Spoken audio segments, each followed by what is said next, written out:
because of something that is actually that I need to achieve as a group, right?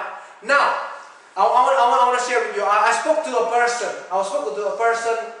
In Indonesia. I met him. I met him a couple of years ago, and he said like this. He said, "Oh, his business was successful, very successful." He said that he shared. He shared to us at lunch. He told us actually, the business was great back then. The business was great. And I make such and such income, every month, and it's good. So then, and everything run by itself. I don't need to be in the office. I can go to the gym, at lunch and all those things. It's good. It's good, But this time, and then basically something happened. Something happened that the doors closed in the business, and then he had to start on a different business, and the income wasn't as much as the previous one. But he said, it is better. I said, why is better? Because he said, now the whole family can join in the business. Before he is success, only himself. But his father, his in-law and everything, struggling somewhere, because they cannot go to it. But now, because of the business what I'm doing now, even though I'm not earning as much, but now my in-law, my father, my mother, my sister can inform on the business, and all of us got blessed equally. You know what I mean? And it is better. Isn't it? I tell you what, sometimes, I am a very goal-focused person. You can ask Jojo. I'm a very goal-focused person. The problem with a goal-focused person is one thing. It's very hard for me to tolerate to other people. That is the weaknesses, But in the other hand, my wife, is a very relationship and all those things. That's why I compliment me. So, but you know what? Because I want to achieve a goal. I want to achieve something. That's why I basically say, I have to cut everything that's slowing me down. But there are certain things that I cannot cut. I cannot cut, my relationship with my wife. I cannot cut my relationship with, and all those things, So that is a goal. But at the end of the day, what? I achieve what I want to achieve in my life, but I'm alone up there in the mountain, cold. Yeah, I'm at the top of the world. But then you just hear nothing. You're by yourself. It wouldn't be better if you achieve things and then, yes, we are at the top of the world, or we are still going in the world, but you are with everyone, there, with you, isn't it? Which one is better? I don't know. I want to be together. I want to be together, because it looks like, at the top there, you're very lonely anyway. It looks like, it's actually occurred to me that is actually what Jesus is saying, you gain the whole world, but you lost your soul. You lost your soulmate.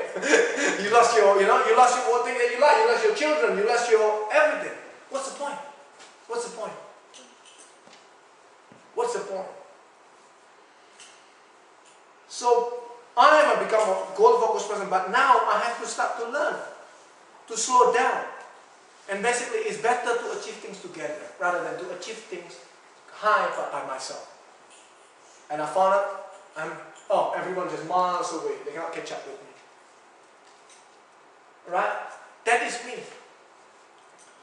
And this is, I want you to learn as well that, it's better for us to achieve the goal as a church, as together. You can be great in your ministry. Maybe you feel, this church slowing me down. I can do greater things. Right? But it's better to achieve together. Amen? That's why we are here together. That's why God put us here together. Amen? So achievement in togetherness, even though maybe it's not much as your personal achievement, is better than the personal achievement. Okay. So now, what we need to learn. So we learn, who we are in God's eyes. Now we need to learn about the pitfalls. About the pitfalls that we can learn from the Song of Moses. Who are you here know about Robin Williams? The comedian Robin Williams. Robin Williams. Mrs. Doubtfire. He said like this. It's actually quite funny, but it's quite true. He said, time is the best teacher. Unfortunately, it kills all of its children. I'm going to read it again. Maybe some of you didn't get it. Time is the best teacher. Time is the best teacher. But unfortunately, it kills all of its children. Because why? Because if we learn by time, we are growing old. It's by too late. It's too late. I agree, I don't believe that. I don't believe time is the best teacher, actually. This is why we need to study the history. People study history because we want to learn from the past mistake. I believe the best learning strategy is learning from others' mistakes. People say, oh no, the mistake is your best strategy. So okay, so that means that you're going to learn, you're going to make all the mistakes in the world and you're going to learn. I don't believe that, I don't believe that if I drive 180 kilometers an hour, I'm going to die. I'm going to try it. Whoop, it was a mistake, it's too late, you die. We have to learn from other people's mistakes. Are you agree with me? Yes. So that's why you read a book. That's why I encourage you to read books. Read history, understand reading the Bible, so that you can learn from the mistake. And the good thing about the Bible, this is a good thing, this is a great thing about the Bible. You know what is a great thing about the Bible? One of the great things about the Bible never, ever cover up the mistake that the character made.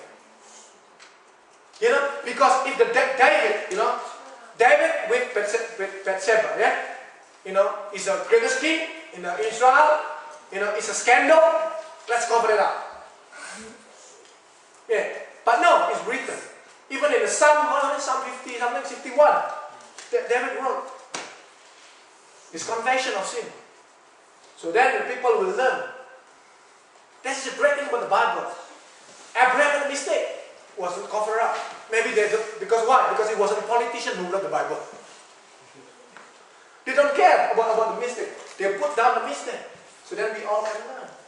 Right? This is why God said, Moses, write down the song, because this is what will happen. This is going to be a witness against them. Right? It wasn't covered up. This is what's great about the Bible. But other religion book cover up the mistake of what they so-called religious leaders.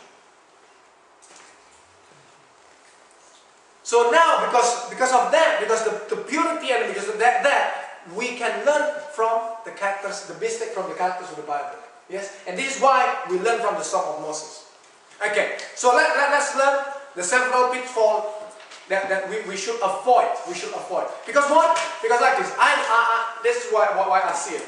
They went through a journey, and we are probably in the middle of journey, right? They saw the pitfall. Oh, if you're going through this, you see there's a hole, there's a hole in the kilometer, in the kilometer 3, there's a big hole, avoid it, In the kilometer 68, there is a big tree, all those things. Or you can stay there, you can stop there, or so then we have to learn from that, so that we don't go through the same mistake again, right? Because we will be done if people are already telling us, but we don't believe it, and we just want to, I don't believe it, I want to try it by myself. Okay, so this is what we learn as a mistake from the Israel. Number one, we got to Israelites too comfortable, getting too comfortable, too easy. Too comfortable easily. Easily getting too comfortable. That is the problem with Israelites. The word of God says in Deuteronomy chapter 32 verse 15, but Israel soon become fat and unruly. The people grew heavy, plump and stuff. Then they abandoned God who had made them. They made light of the rock of their salvation. So they're comfortable.